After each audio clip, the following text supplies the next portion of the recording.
Welcome एग्रोखर्ड, स्वागत है आपका स्वीट कॉम्बैट के अगले पार्ट में। दोस्तों, अगर आप चैनल पर नए हैं और अगर आपने पुराने एपिसोड्स नहीं देखे हैं तो हमारी आपसे रिक्वेस्ट है कि इस सीरीज के पिछले एपिसोड्स को देखकर ही इस एपिसोड को देखें, तभी इस सुपर सीरीज की कहानी आप सभी को समझ में आएगी।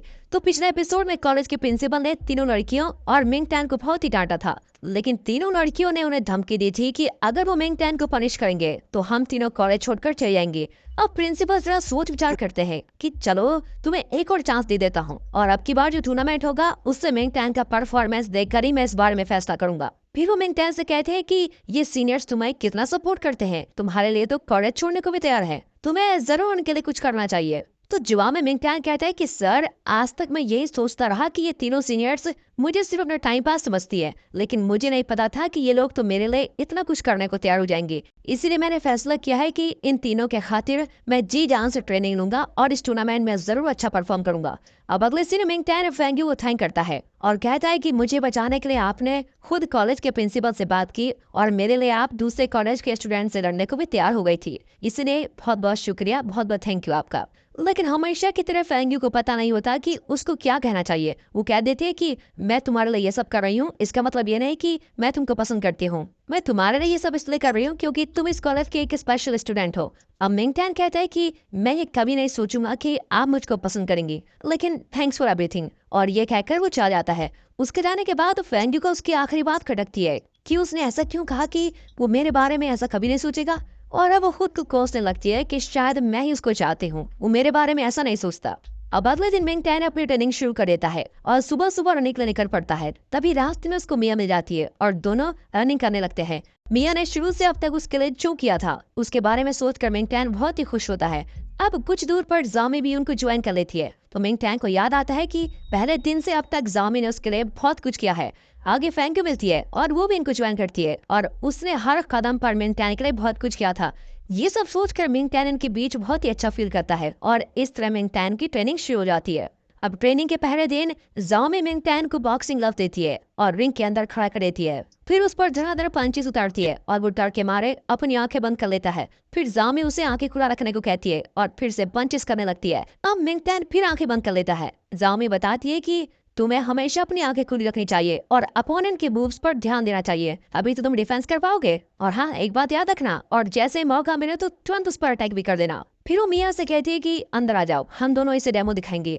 और मिया इसी मौके का इंतजार कर रही थी और खुशी खुशी अंदर आकर सच में जामी को अटैक करने लगती है। अब जामी खूब डिफेंड करती है और कहती है कि ये डेमो है मेरी जान, आराम से, लेकिन तुम तो मुझको सच में अटैक कर रही हो। तो वो कहती है कि हाँ यार, रियल अटैक करूंगी तभी तो मिंग टैन ठीक से सीख पाएगा। और इसके बाद फिर मिंग टैन को ट्रेन करती है और उसे पंच में पंच मारती जाती है। अब अगले शॉट में ज़ैंगजी कॉलेज के प्रिंसिपल को दिखाते हैं, जो सुनहाओ कॉलेज के प्रिंसिपल से मिलते हैं और बातें करने लगते हैं। सुनहाओ के कॉलेज प्रिंसिपल एक पावरफुल मूव करते हैं जिससे हवा उनकी कंट्रोल में आ जाती है। फिर वो हवा से ज़ैंगजी के प्रिंसिपल को अटैक करते हैं, लेकिन हमारा प्रिंसिपल उसे बड़ी आसानी से रोक लेते हैं और कहते हैं कि लगता है तुम्हारे मूवमेंट में वो दम नहीं रहा। प्रिंसिपल बनने के बाद क्या तुमने प्रैक्टिस को छोड़ दिया है?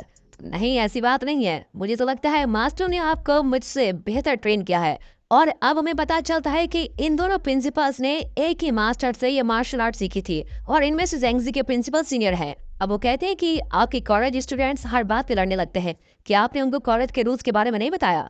तो ये कहकर वो फिर से वही मूवमेंट करते हैं और इस बार भी हमारे प्रिंसिपल आसानी से उसको टैकल कर देते हैं और कहते हैं कि मेरे स्टूडेंट्स की कोई गलती नहीं है, आपके स्टूडेंट्स ने उनको उकसाया होगा, चलिए इन बातों को यहीं छोड़ देते हैं। और ये कहकर वो एक नया मूवमेंट करते हैं जिससे दूसरे प्रिंसिपल एकदम कांपने लगते हैं। और फिर हमें दिखाते हैं कि दोनों प्रिंसिपल्स बिल्कुल लड़ने के लिए तैयार पोज में खड़े हो जाते हैं, लेकिन हमारे प्रिंसिपल कहते हैं कि हमें इस तरह नहीं लड़ना चाहिए, बल्कि हमारे स्टूडेंट्स को ये सीख देनी चाहिए कि वो मिलजुल कर रहें और एक दूसरे के साथ अपने स्किल्स को शेयर करें। दूसरे प्रिंसिपल को भी ये बात ठीक लगती है और वो मान जाता है। अब अगले शॉट में दिखाते हैं कि मिंग टैन अब तक जामी से मार खा रहा है, लेकिन मार खाते खाते वो अचानक डिफेंस करने लगता है। अब ये देखकर जामी और मिया दोनों ही चौंक जाती है, वाह तुम तो बहुत जल्दी सीख गए यार। और ये कहकर दोनों खुश होती हैं। मिंग टैन को खुद विश्वास नहीं होता और वो भी खुश हो जाता है। फिर बाहर आकर जामी पूछती है, तुम इतनी जल्दी कैसे सीख गए, क्या तुमने पहले कोई ट्रेनिंग ली थी? तो मिंग टैन बताता है कि बचपन में मैंने थोड़ी ट्रेनिंग ली थी, लेकिन बाद में छोड़ दी थी, लेकिन अब की बार ट्रेनिंग मत छोड़ना, ठीक है? ये कहकर जामी उसके पैर दबाने लगती है और कहती है कि बॉक्सिंग के बाद पैर की मसल्स भी स्ट्रेच हो जाती हैं, इसलिए उनको मसाज करना बेहद जरूरी है। और मिया से रहा नहीं आता और वो कहती है कि तुम कुछ ज्यादा ही कर रही हो, मैं उसके पैर को मसाज करूंगी और कहकर हीरो के पैर दबाने लग जाती है। फिर दिखाते हैं कि फेंगू रात को कार में जा रही है, लेकिन अचानक एक शॉप को देखकर उतर जाती है। ये वही आइसक्रीम वाली शॉप है जहां मिंग टैन रैबिट के फेस में नोटिस मारता था, और एक दिन उसने फेंगू के लिए स्ट्रॉबेरी आइसक्रीम भी रिजर्व करके रखी थी। वो अंदर जाकर कॉफी ऑर्डर करती है और बाहर आकर बैठ जाती है। फिर उसकी कॉफी भी आ जाती है और वो उस बड़े रैबिट को बुलाती है। वो नहीं जानती कि उसके अंदर मिंग टैन ही है।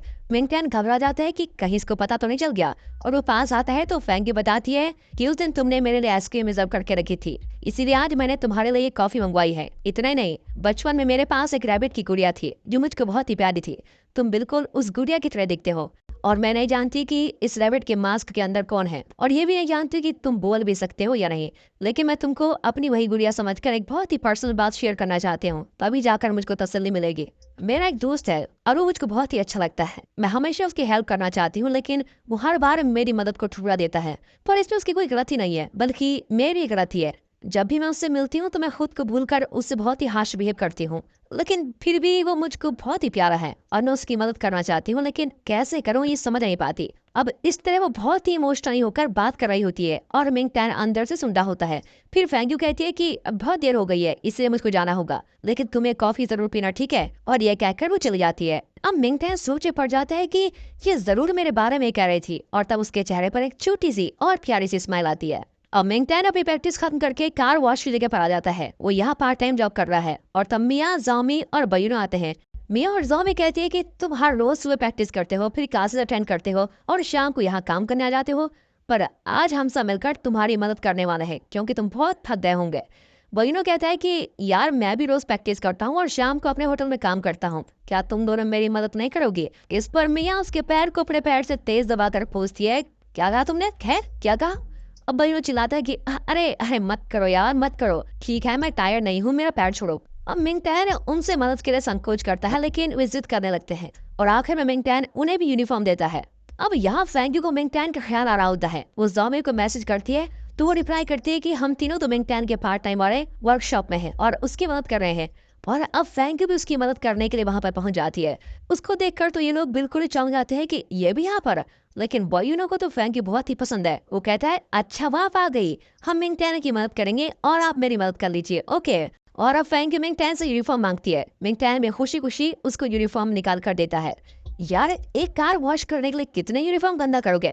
एक्चुअली ये मेरा पर्सनल कमेंट है दोस्तों, लेकिन कार वॉश करने के बहाने ये सब मिलकर खूब एंजॉय कर रहे होते हैं। अब ये सब एक साथ इतने खुश होते हैं कि सारे के सारे कार्ड्स को एकदम चमका देते हैं। अब सारा काम खत्म करके ये लोग रेस्ट कर रहे होते हैं। तब मिंग टैन को कल की बात याद आती है और वो सबसे कहता है कि मुझे आप लोगों को एक बहुत ही इंपॉर्टेंट बात बतानी है।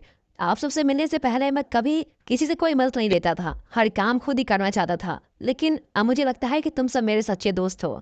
तुम लोग मेरी मदद करो या ना करो ये अलग बात है, पर तुम सब मन ही मन मेरी मदद करना चाहते हो, और मेरे लिए तो यही बहुत बड़ी खुशी की बात है।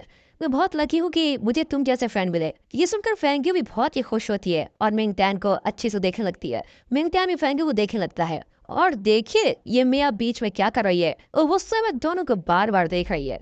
अब अगले सीनियर प्रिंसिपल मिस्टर वैंग से कहते हैं कि मैंने उस दूसरे कॉलेज के प्रिंसिपल से बात कर ली है। हम दोनों चाहते हैं कि दोनों कॉलेजेस के बीच शांति बनी रहे और वो कभी न लड़े। फ्यूचर में वे एक हुक्का अपने स्किल्स डेवलप करें, यही हम दोनों का सपना है। इसलिए मैं 2-3 दिन बाद एक डांस पार्टी अरेंज करने वाला हूँ। उस पार्टी में हम दूसरे कॉलेज के स्टूडेंट्स को भी यहाँ पर इन्वाइट करेंगे, इसीलिए आप हमारे सारे स्टूडेंट्स को इन्फॉर्म कर दीजिए। अब मिस्टर वैंग सारे स्टूडेंट को मैसेज कर देते हैं कि अब फाइटिंग ट्रेनिंग की प्रैक्टिस के साथ साथ डांस की प्रैक्टिस भी कर लेना। 2 दिन में कॉलेज की स्टूडेंट्स की डांस पार्टी होने वाली है, इसलिए अपने डांस पार्टनर को खुद ही चूज कर लेना। अब स्टूडेंट्स मैसेज देखकर बिल्कुल ही शॉक हो जाती हैं, क्योंकि इन्हें सिर्फ फाइटिंग ही आती है, डांस वगैरह तो आता नहीं, लेकिन फिर भी डांस के नाम पर ये खुश हो जाती है। पर मिया कहती है कि कुछ ही दिन में टूर्नामेंट होने वाला है और अभी डांस प्रैक्टिस करना जरूरी है क्या? मैं तो नहीं करूंगी। ये कहकर मिंग टैन को अपने टेक्वांडो क्लब में ट्रेनिंग के लिए लेके जाती है, और फिर वो हवा में उड़कर ऐसा तगड़ा डेमो देती है कि मिंग टैन की तो बोलती बंद हो जाती है। इतने दिन तो ये इतनी क्यूट सी लड़की लग रही थी, यहाँ तो बिल्कुल एकदम प्रो की तरह परफॉर्म कर रही है।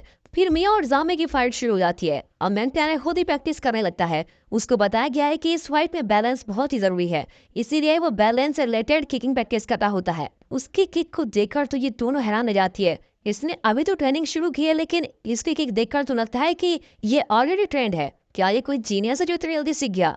और इन दोनों को हैरान कर देने वाले इस शॉट के साथ ही दोस्तों यहाँ पर यह एपिसोड खत्म होता है। अगर इस चीज आपको पसंद है तो वीडियो को लाइक और चैनल को सब्सक्राइब जरूर कीजिए।